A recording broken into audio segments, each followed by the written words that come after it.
What is up, Rambo Squad? It's your boy Roddy Rambo, and today I got another video for you guys, man. It's been a long time since I made my last video. Also, like I said on a few videos ago, I told you I will be doing some part. So, hey, y'all gotta bear with me. But anyways, a few things. Well, we already know Warriors 4-0 Spurs. How I feel about that series, I feel like if Kawhi had not got injured, I'm pretty sure everybody's already pretty much know what was going on in Game 1. I feel like if Kawhi had never got injured, I feel like if he never got injured, they would have made this series very interesting. I know Spurs fans will agree on me on this. Now, that closeout with Zaza, I don't think that was intentional. I don't think it was intentional. Not to say I'm defending this guy, because I don't even like this man. That man is trash. But I'm just saying, like, the closeout, it wasn't really intentional. But I feel like that everybody, even the Spurs fans, really say that he meant to do that on purpose and blasey. But at the same time, I feel like it's not really intentional. I don't think he intentionally meant to do it. But if he did really meant to do it, then we might have a problem. Because when he did that close, I'm like, oh wow, this about to be wild. They're up by 25, and then as soon as he went down, that was pretty much the series. Now, losing Tony Parker wasn't even a big deal. Even though they lost Tony Parker, they still had fire. They still had weapons. But when Kawhi went down, that was pretty much it. And with that being said, they just went home. Now, Spurs fans, I got a question for you guys, because y'all might make this debatable. But I got a question for you guys. Do you think that Manu Ginobili should retire? The man is 39 years old. He still got that shot. One of the greatest left-handed shooting guards in the league. That dude got that shot. He brung the Euro step to the NBA. Oh my goodness, bro. When he brung that to the NBA, I was just impressed. I was just impressed to see how he really done did it, bro. Oh my goodness, man. The shots, the crossovers, the Euro step, bro. I was just impressed of what he just did in his career, being in the NBA, man. One of the greatest left-handed shooting guards that we witnessed today. Now, if y'all say that he should, I kind of would agree with y'all. Because NBA has changed.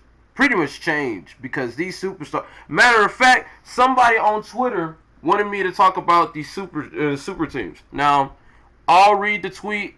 I'm not gonna say his name, but if you kind of agreed on what he told me, then y'all guys let me know in the comments. Now, one of my followers on Twitter, by the way, follow me on Twitter. He said you should make a YouTube video on these NBA super teams ruining basketball after Cavs beating down Celtics. Now, I have my opinions on that, but before we get to that, just like I said, before I even make a discussion about this, like I said, Spurs fans, do y'all really think Manu Ginobili should retire? Should he? I think he could. I think he should because the league is getting crazy year after year. So if he does retire, I wouldn't blame him. I wouldn't really blame him for it. But hey, he had an amazing career, and hey man, great career, great season that you really had. Rocking with the Spurs, never went to another team. Just stick with the team that you've been drafted with, and having a successful career. Now, let's go ahead and change subjects. Now, back to the tweet that one of my followers had sent me. As far as super teams, the only super team that I know, in fact, is, of course, the Warriors.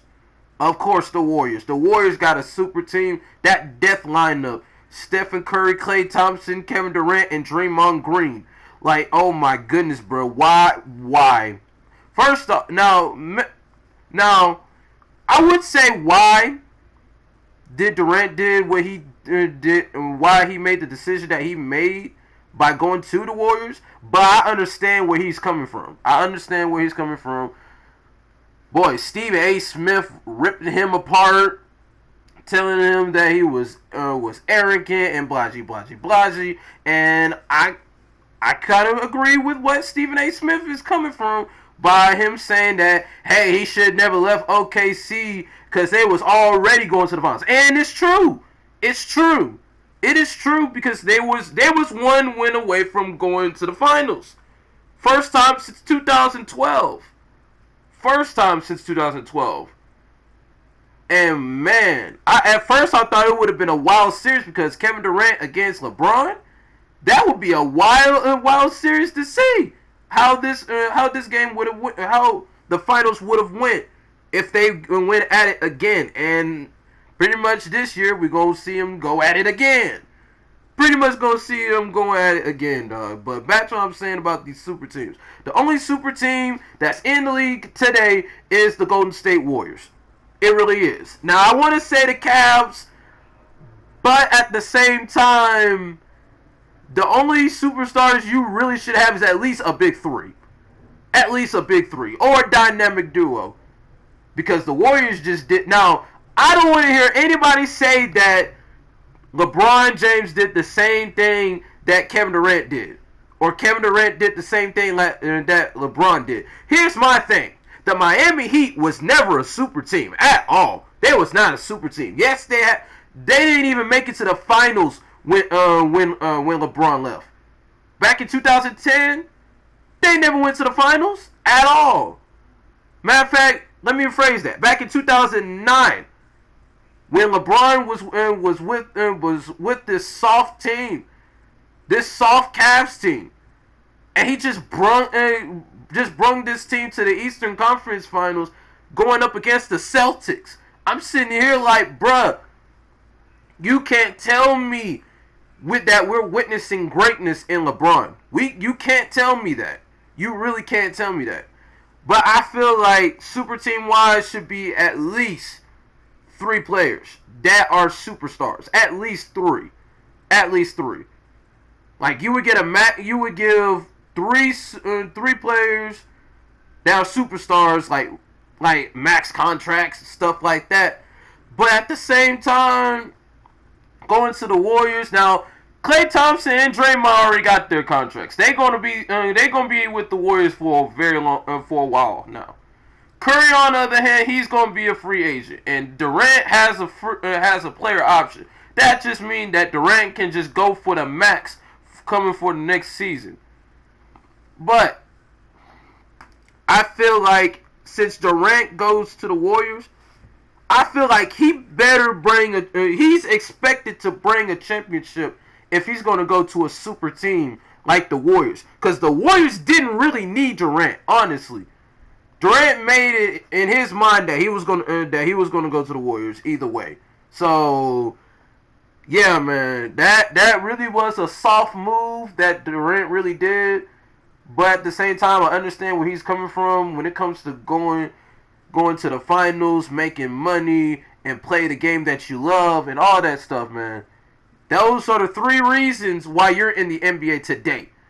If you're talented, that's 3 of the reasons why you're in the NBA. There's 3 reasons, and some people may or may not agree to me of what I said about being in the NBA. First off, if you're in the NBA, you're gonna love the sport. Here's my thing: if you've been loving the sport since high school, from the yay high, then you're gonna play the sport that you love. You play the game that you love.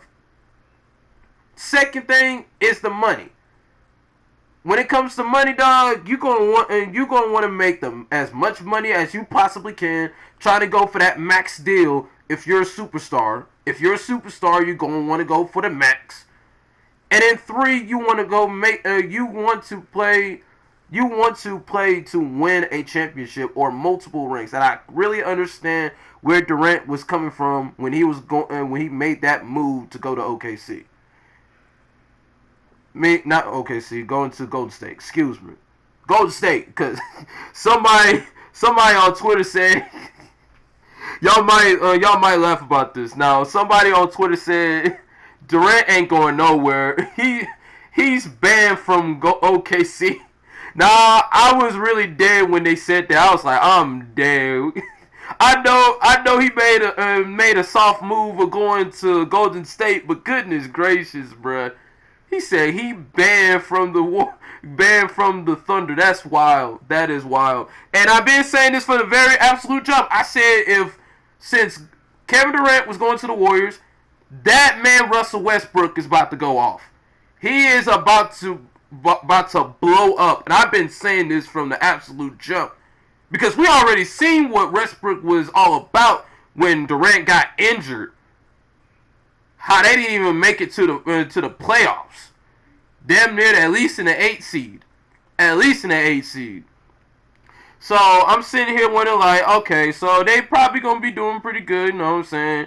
But at the same time, it's all said and done because the Thunder's team right now, besides Westbrook, low-key trash. Low-key trash, bro.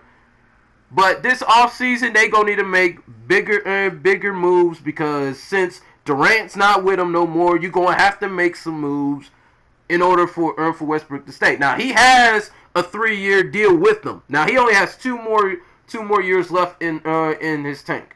Now if he's probably saying to himself, I'm gonna be with y'all for 2 more years. I'm gonna be with y'all for 2 more years. And if y'all don't make any moves within those 2 years that I have a contract with y'all, then it's a GG. I'm gone. I'm out of here.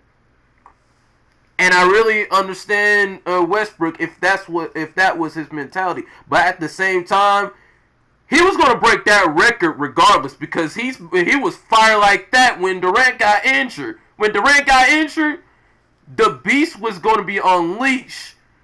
It was going to be unleashed regardless. So, man, oh man, dog. Bruh.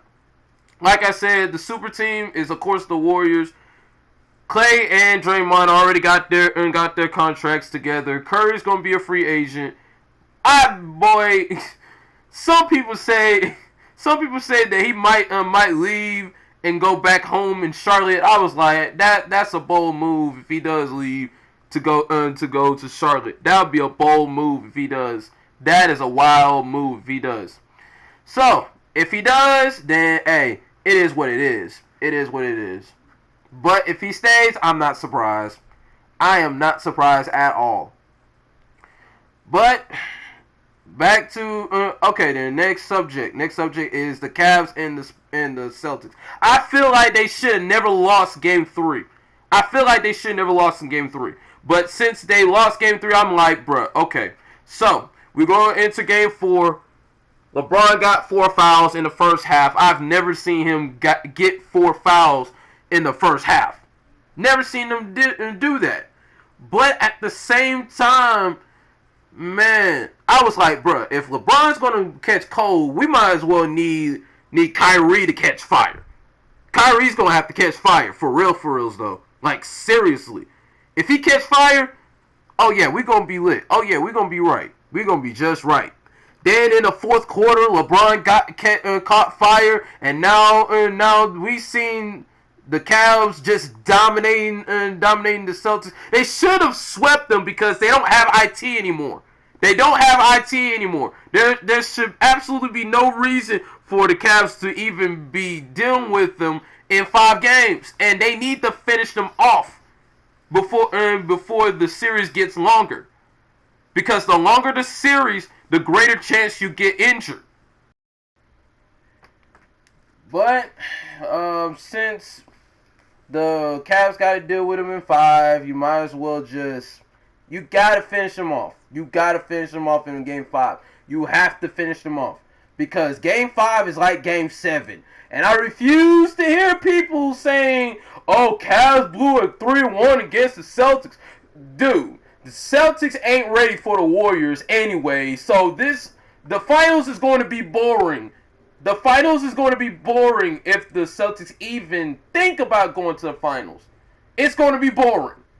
It's going to be less entertaining, and then we're not finna have a good show at all. But anyways, man, I hope the Cavs really beat the Celtics in 5. Hopefully, so we don't have to do any interest. But anyways, if you guys enjoyed this video, please leave a like on this video, subscribe if you are new, and also share this video to all of your friends, families. And until next time, I'll see you guys on my next video. Peace.